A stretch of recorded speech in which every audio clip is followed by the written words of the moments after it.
Hello dear students, this is Paramjit Kaur. Today I will explain heating of cables, right?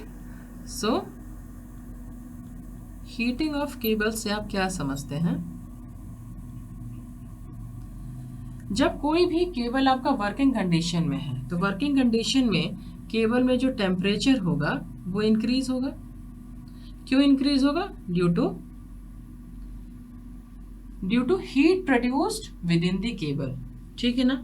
Cable के अंदर क्या होगा? Heat production होगा. दूसरा पॉइंट क्या हो सकता है?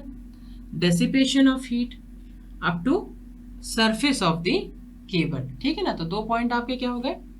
Heat produced within the cable, within cable. ठीक है ना? दूसरा क्या है? Dissipation of heat, dissipation of heat कहां तक होगा? Up to the surface of the cable, right. तीसरा चीज क्या हो सकता है?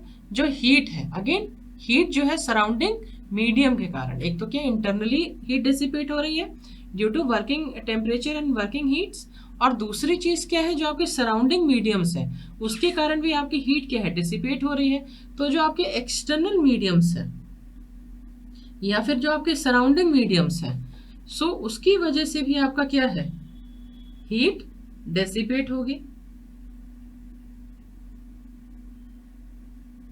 हीट आपकी डेसिपेट होगी.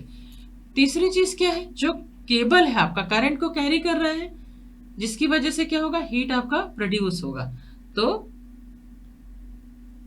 नेक्स्ट रीजन क्या हो सकता है? करंट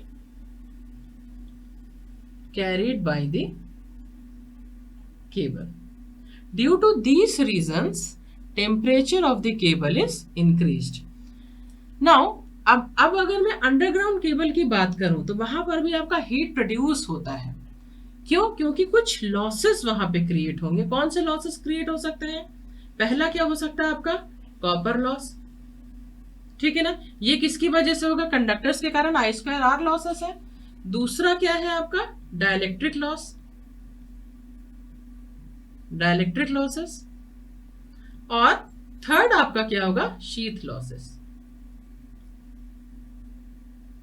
सो इसकी वजह से अंडरग्राउंड केबल में आपकी हीट प्रोड्यूस होती है. So these are the reasons जहां पर जो आपके मेन पॉइंट्स हैं जिसकी वजह से आपके केबल में हीट जो है लगातार बनी रहती है. कब? जब आपका केबल वर्किंग कंडीशन में होगा, राइट.